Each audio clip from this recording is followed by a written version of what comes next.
I would now like to formally welcome our new Rabbi Rebbitzin, Rabbi Moti and Temi Hadar. That's our goal as the incoming Rabbi and Rebbitzin. We would love to connect with each one of you on an individual basis. We hope to meet you, to get to know you and your story and your family. And we hope that we'll be successful in this dual role, in being there for you individually, in being there with you collectively, and in being able to build up this community to its ultimate potential. May we all be blessed with Hashem's richest blessings to go forward and continue the Pine Street legacy.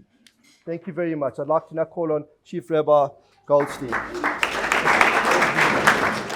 Thank you so much. It really is a delight and a joy and an honor to be here today. Not just an honor, but a joy and a delight. You know, there are many things that are part of my duties as Chief Rabbi, but I can say to you today, I'm not here out of duty. I'm here out of love and excitement, because it is such a beautiful day for the Pine Street Shul to have this fresh beginning, this new start, and to welcome into service and into the leadership Rabbi Moti and Rebbitzin Temi Hadar to this community.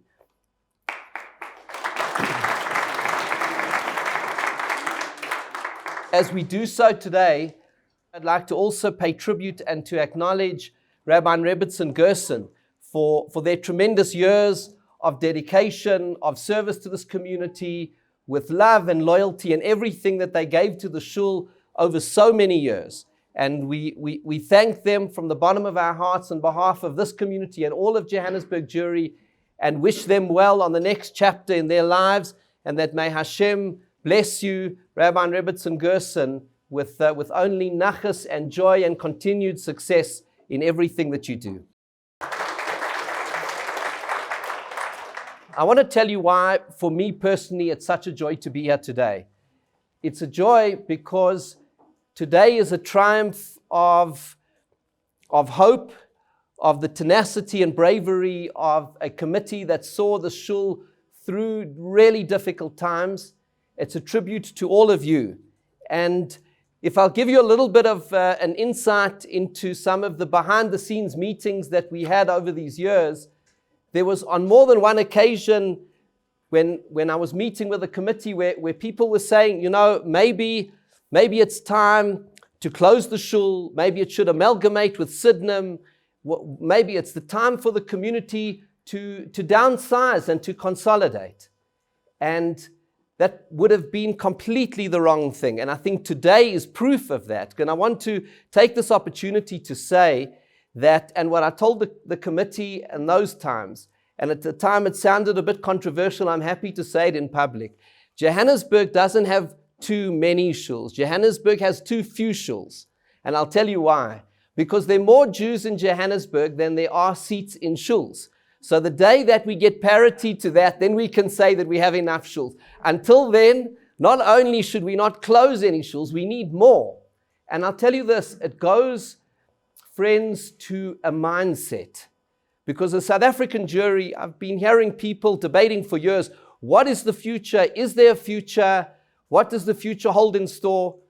And I think it is a fundamental mistake to be in the mindset which says, let's predict the future. What does the future hold in store? No, let's not predict the future, because we are not Hashem. We don't know what the future holds. We must create the future that we want. We must decide this is the future we want, and we must go out and create it. And friends, as a community, if we start closing down and consolidating and hunkering down and going into a lager, then we will create a reality of shutdown. Or we can say we want to create a reality of growth and development.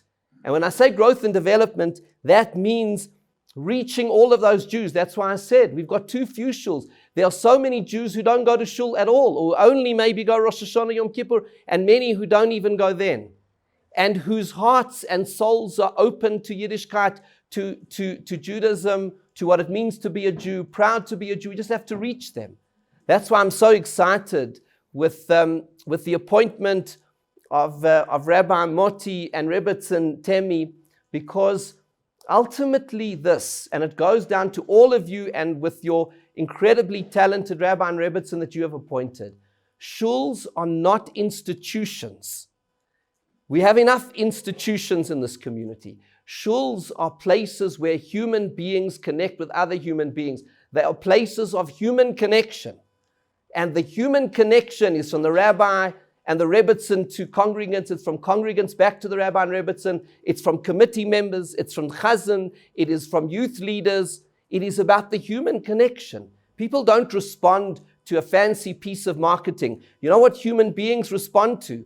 People respond to the human touch, to human connection, to care, to compassion, to love, to real human connection, and especially after the pandemic.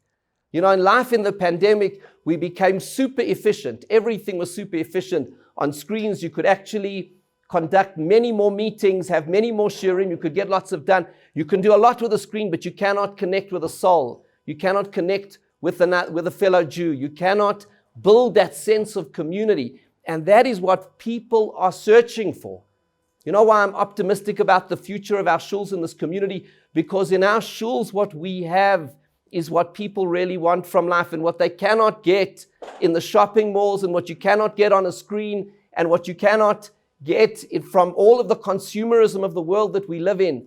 Community, connection, faith, meaning, purpose, compassion, love. That is what you get from a shul. That is what the prophet says, the prophet Yechezkel says, and the Talmud focuses on this. He says that you'll be scattered into the exile. But Hashem said, even if you scattered across the globe, Va'yi lahem lamikdash mal, I will be your sanctuary.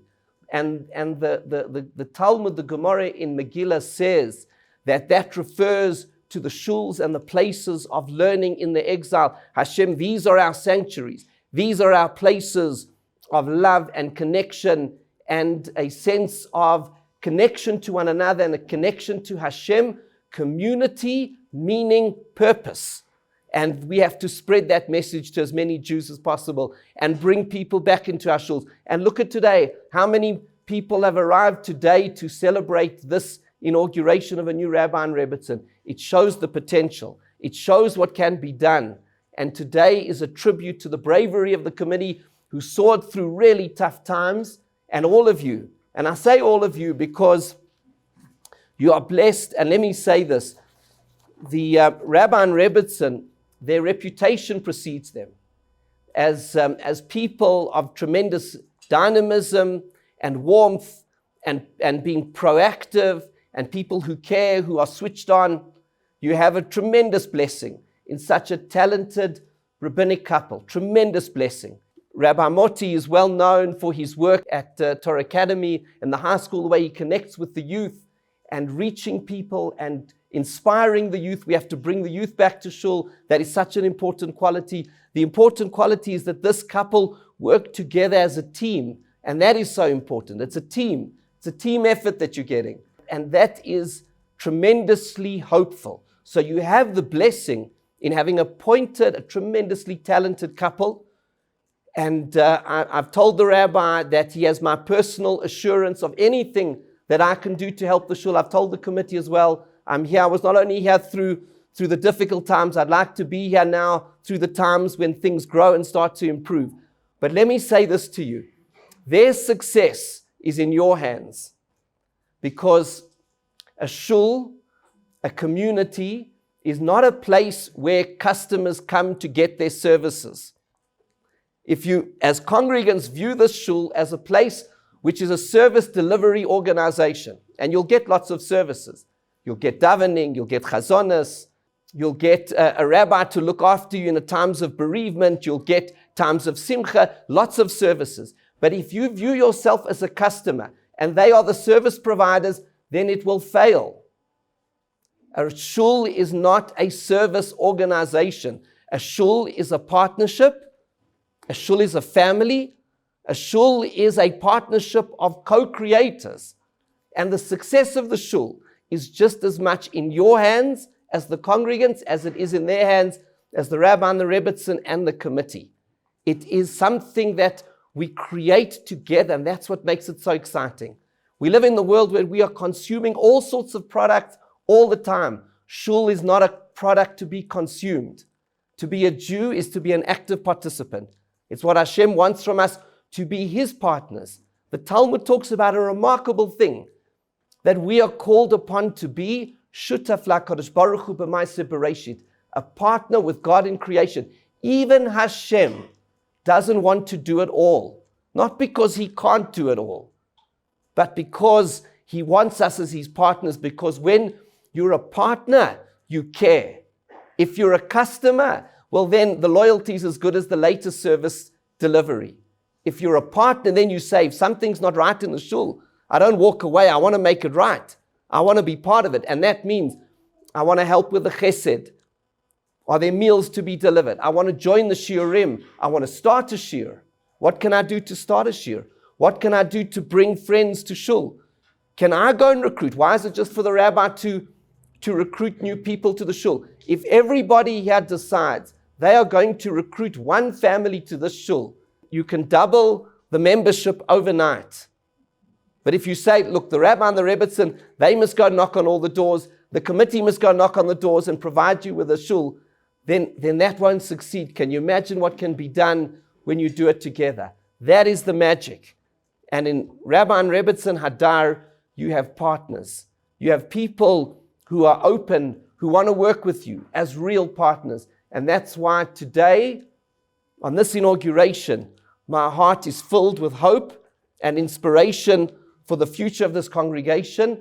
And you can go and show all of our shuls how we can go out and do and grow and reach more people. There are so many people to reach. Let's reach all of the Jews of Johannesburg and make sure that there is not a Jew in the city that is not a member of a shul and not an active member of a shul, so that is how we can together create a vibrant South African Jewish community together. May Hashem bless all of your efforts. May Hashem bless Rabbi and Rebbitzin and your family and the entire committee with success and blessing and nachas together. And may today be the beginning of a great journey of abundant blessings from Hashem. God bless you and mazel tov to everybody.